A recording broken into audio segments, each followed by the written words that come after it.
Hello everyone, we're back with another video, and today's video is a little bit different. As I say this all the time, we're talking about 4 tricks when doctors gaslight or bully you. And this is a very common thing. I'm sure most of you watching these videos have seen this before, where you go to the doctor, they're just like rude, talking down to you, just like disgusted that you're even there in their presence. And a lot of doctors are not like that. A lot of doctors are. I'm seeing it more and more in recent years. They're more like that, more angry. And for me, it's not about gender, but I feel like the older men doctors are more angry than anybody. And I guess it could be anybody. That's just my personal experience on it. You have to remember something. Some doctors are good people just trying to do their best job, right? And I happen to have a very good doctor, very nice lady. Couldn't ask for a better person.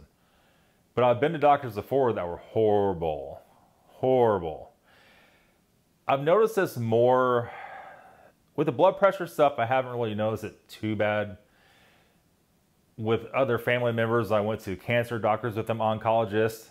Man, that whole niche there is a million problems with that system, with oncology, with cancer in general. There are some disgusting people in that world. But today we won't get into that. Maybe a later video we'll talk about that a little more thoroughly. The first thing is doctors do not like being questioned. Some doctors, let's back it up here. We're talking about that set of doctors that are just total nightmare. This is not for all. They don't like being questioned and will try to install fear among anyone of any lesser intelligence, or so they think you are. And as you see a lot of this in the comments of these videos. And I told my girlfriend when I started this, I said, look, I've seen this world. There's going to be problems in the comments. People are getting there just to be nasty. I don't really care too much. You go in there and block whoever you want to block if they're being ugly. If I read a comment and you weigh it out and think, this person's never going to bring anything to this video or this channel at all, they're gone. It's just that easy, right? So we see nasty comments, definitely. I've probably seen them, maybe seen them, or just didn't care enough to delete them. Who knows? So basically, the definition of gaslighting come about 2010. And this is a disgustingly overused term. Now, a lot of people use that and hide behind being crazy or doing bad, and then they hide behind the word gaslighting. And this is defined as manipulating someone into questioning their own perception of reality. The expression, which derives from the title of the 1944 film Gaslight, becomes popular in the mid-2010s. The dictionary says there is one memory perception of reality and mental stability. Doctors will use this method to trick you into thinking you are the issue, when in fact they are the issue. It's your fault the meds didn't work. It is just you that has these side effects in these meds. Because there's no way they're wrong about anything. Man, we've all seen that, haven't we? We've all seen that. It really is a disgusting thing that somebody in need that goes to the doctor, needs help or attention, has to come into that.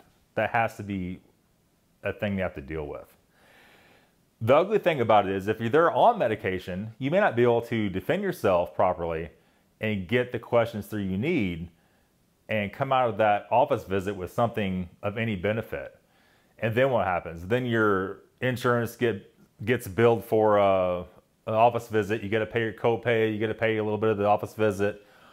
Or you have no insurance and you just spend $101 to $200 to go in there and get yelled at for no reason and come out with nothing. That's common too. You know, it's just very, very disgusting. Like I said, we're seeing that more and more. Manipulating you into having surgery because they think it's right, or into taking a medicine they want you to take for their financial gain instead of your better health.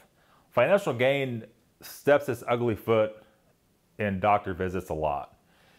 You know, the doctors get paid a lot of times by the drugs they sell, whether it's like a preventive, like a Prolia shot, things like that.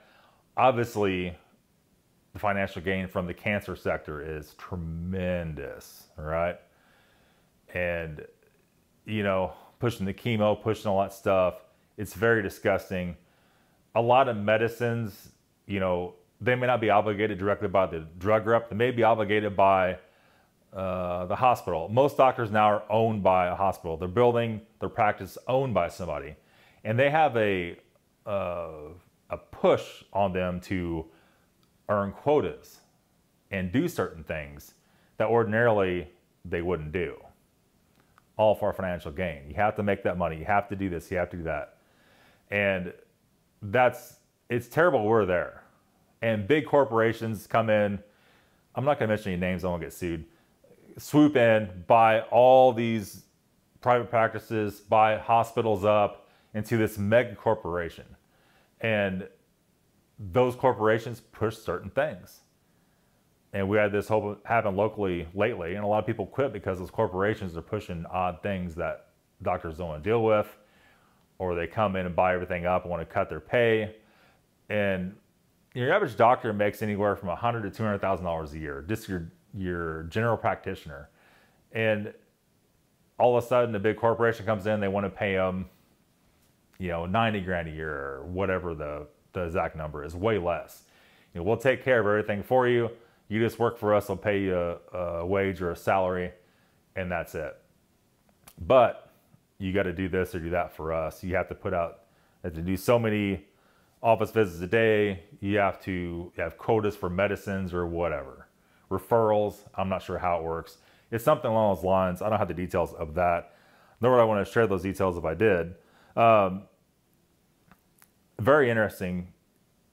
I don't know. I don't want to say too much. Anyhow, the bottom line is if you're not up to the task mentally, or you are on meds that impair your judgment, take someone with you. If you have a doctor that's being aggressive and just being a total a-hole, quite frankly, if somebody's with you, they're less likely to do that kind of thing, right? And take somebody with you feel like is someone that can ask questions that you need to be asked, that can fill in some blanks that you need to, if you know basically what you want to say, but that person knows how to articulate it better, take that person with you. The problem is it's hard to find anybody to go with you because everybody has to work, right? And all these doctor's office visits are during the workday. So the problem is going to come, somebody has to take off work to go with you, unless you're lucky enough to have a parent or a sibling or aunt or uncle, somebody that could do that and go with you. Because basically what's going to happen, a lot of doctors you go to, they're going to get you in and out quickly, very quickly. Which you can understand. They have a whole waiting room full of people waiting on you, right? Waiting you to get out and the next one in. And so exactly how it works is you come in, they check your vitals, they enter in the computer if anything's changed with you, and what meds you're on is right there in front of the screen. So if you're taking lisinopril, the blood pressure med lisinopril, oh, that's not working, okay. They got a whole list in front of them. The next one is this one. Might be ivosartan, it might be, there's 1,000 of them, right? There's all kinds of them. You take this, take that, take that. Okay. Well, I could have got on Google and done that, right? But anyhow, they have a lot amount of time they want to spend with the patient. I think it's around 15 to 20 minutes. That's from the time they walk in the room, time they go out. They have a little more time allocated if needed. That being said, if you have a good doctor, go in there, write a list of questions. Write what you want to ask them so you're not fiddling around. Don't go in there. We talk about this all the time here with my girlfriend and my personal doctor visits and the people she sees every day.